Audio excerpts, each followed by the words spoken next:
Konon dua bangsa lenyap terhapus dari peta. Tanah air mereka dikosongkan, sejarah mereka hampir terhapus.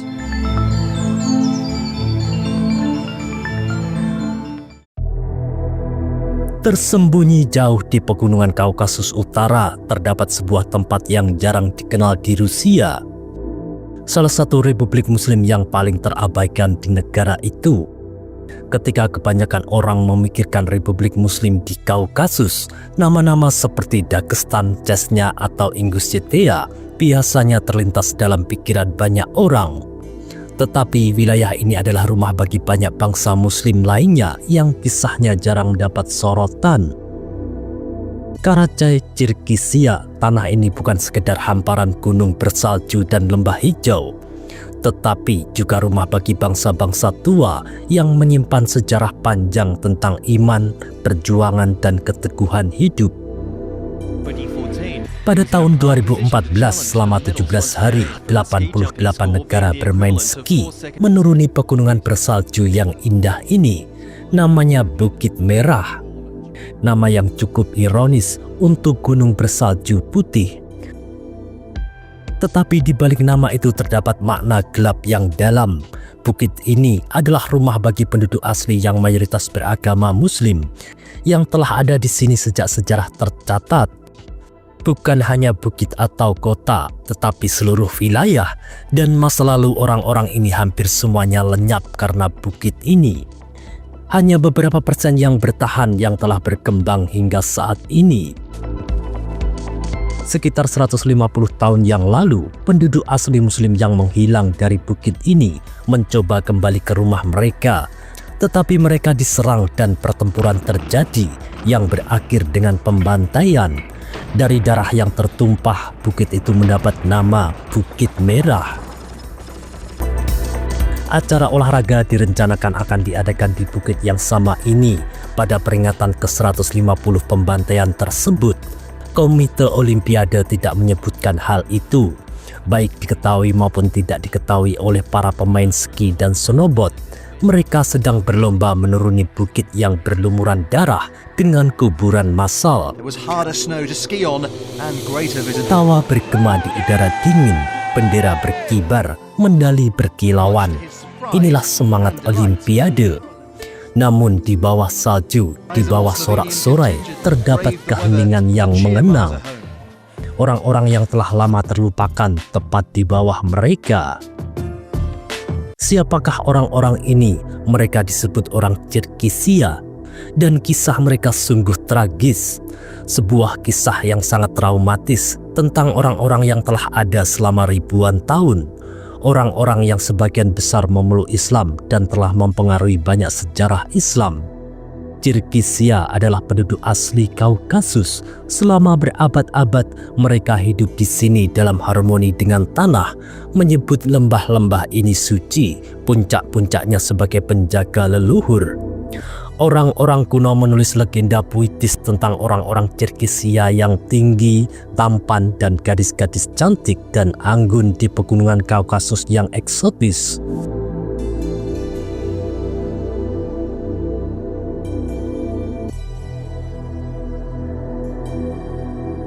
Mereka adalah orang-orang semi-nomaden tanpa negara, raja, atau kota yang menyebut pegunungan Chirkisia sebagai rumah selama ribuan tahun.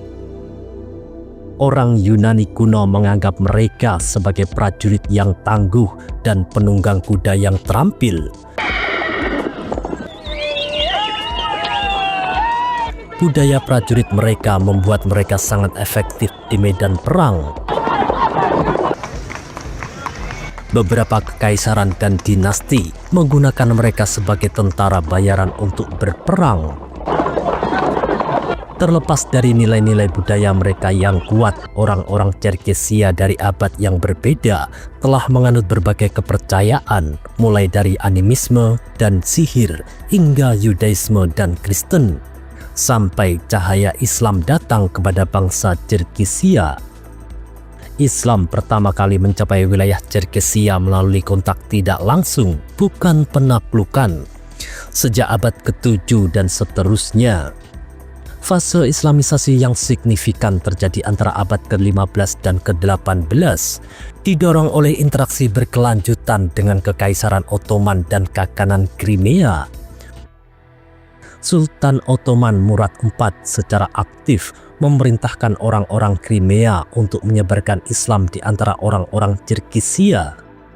Dominasi politik Ottoman di sepanjang pantai Laut Hitam dan aliansi militer Crimea Tatar memperkenalkan Islam Sunni mazhab Hanafi secara lebih sistematis. Masjid, madrasah, dan hakim muncul terutama di Kirgizia Barat. Namun hal itu akan segera berubah setelah titik balik penting dalam kisah Kirgizia, yaitu cara berperang Rusia. Pada abad ke-18, Kekaisaran Rusia mulai berekspansi ke selatan, didorong oleh ambisi strategis, militer, dan ekonomi. Penguasaan Kaukasus berarti akses ke laut yang hangat, perlindungan perbatasan selatan, dan dominasi atas jalur perdagangan. Ditambah dengan motif ekonomi, Moskow menganggap dirinya sebagai juara baru dan pewaris ortodoksi Kristen yang memberi Rusia pembenaran agama yang dibutuhkan untuk ekspansi. Rusia menganggap diri mereka sebagai benteng ortodoksi Kristen, dan orang-orang Kirgizia memeluk Islam dan bersekutu dengan orang-orang Turki. Itu sudah cukup untuk lampu hijau untuk melancarkan perang yang panjang dan tidak manusiawi terhadap orang-orang Kirgizia.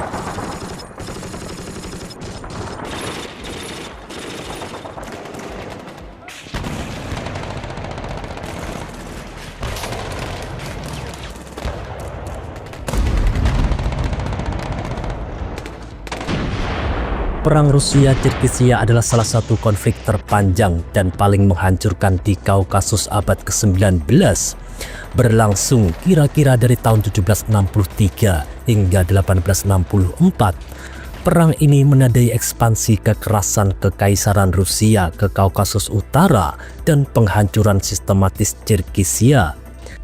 Tanah air bangsa Kirgizia di sepanjang pantai Laut Hitam. Sebagai sesama kekuatan Muslim dan saingan Rusia, Ottoman memberikan bantuan militer, senjata, dan dukungan diplomatik yang terbatas kepada orang-orang Kirgizia, terutama selama periode Perang Rusia-Ottoman. Rusia menanggapi dengan taktik bumi hangus, menghancurkan desa, tanaman, ternak, dan perang tersebut mencapai puncaknya dengan deportasi dan pembunuhan massal. Peristiwa yang secara luas diakui saat ini oleh orang Kirgizia sebagai genosida. في هذا اليوم تم الانتهاء من واحدة من أكبر الجرائم والمجازر والإبادات الجماعية التي حصلت في التاريخ المعاصر. Pertempuran terakhir terjadi pada tahun 1864 dan Rusia telah mendorong orang-orang Kirgizia ke ambang kehancuran total, sehingga mereka tidak punya pilihan selain meninggalkan tanah air mereka. Lebih dari 90% penduduk Kirgizia diusir dari tanah air mereka. 3 juta orang Kirgizia dibersihkan secara etnis dari tanah air mereka. 1,5 juta dibunuh secara langsung, laki-laki, perempuan, dan anak-anak. 1,5 juta lainnya melarikan diri, banyak di antaranya dengan berjalan kaki ke Laut Hitam dan ke pengasingan. Seluruh bangsa terpecah menjadi 2, beberapa terkubur di tanah mereka sendiri, yang lain tersebar jauh dari sana. Mereka yang selamat tersebar di seluruh Kekaisaran Ottoman, Turki modern, Suriah, Yordania, Palestina, dan Balkan.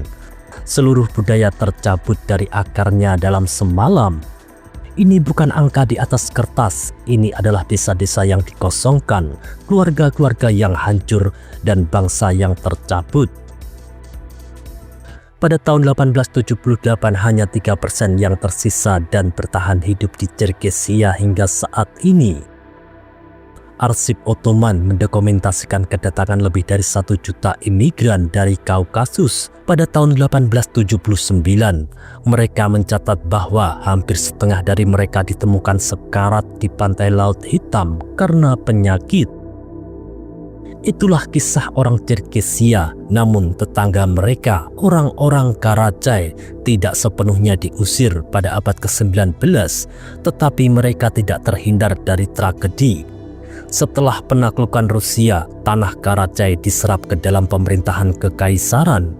Pemerintahan tradisional dibongkar, namun orang Karachay tetap bertahan di tanah air pegunungan mereka hingga abad ke-20 membawa bencana baru. Pada tahun 1943, selama Perang Dunia Kedua, Stalin menuduh orang Karachay berkolaborasi secara kolektif dengan Nazi Jerman. Tuduhan yang sekarang secara luas dianggap salah dan tidak adil. Dalam satu operasi, seluruh desa Karachay dikepung. Laki-laki, perempuan, anak-anak, dan orang tua dimuat ke dalam kereta ternak. Lebih dari 70.000 orang Karachay dideportasi ke Asia Tengah. Baru setelah kematian Stalin, orang-orang Karachay diizinkan kembali pada tahun 1957 ke tanah air yang telah berubah. Meskipun sejarah mereka berbeda, orang Cherkessia dan Karachay memiliki warisan penderitaan yang sama di bawah pemerintahan kekaisaran dan totaliter. Saat ini kedua bangsa tersebut hidup dalam Federasi Rusia, terutama di Karachay Cherkessia, sebuah republik yang namanya sendiri mencerminkan koeksistensi yang tidak nyaman yang dibentuk oleh trauma sejarah. Berdasarkan sensus terbaru, ratusan ribu orang Cherkessia masih tersisa di tanahnya. Perkiraan menunjukkan sekitar 700.000 orang keturunan Cherkessian di wilayah Cherkessia sekarang. Bagi orang Cherkessia, tanah ini tetap menjadi simbol kehilangan, kenangan, dan kelangsungan hidup. Bagi orang Karachay, ini adalah tanah air yang direbut kembali setelah pengasingan. Bagi keduanya, republik ini merupakan pengingat bahwa identitas mereka telah ada jauh sebelum dan akan bertahan melampaui batas-batas kekaisaran. Setiap tahun pada tanggal 21 Mei, orang-orang Cherkessia memperingati jatuhnya tanah air mereka. Hari ini Karachay dan Cherkessia adalah wilayah yang tenang namun penuh makna. Di tengah dunia yang terus berubah, Karachay dan Cherkessia berdiri sebagai pengingat bahwa identitas, iman, dan sejarah adalah akar yang membuat manusia tetap tegak berdiri.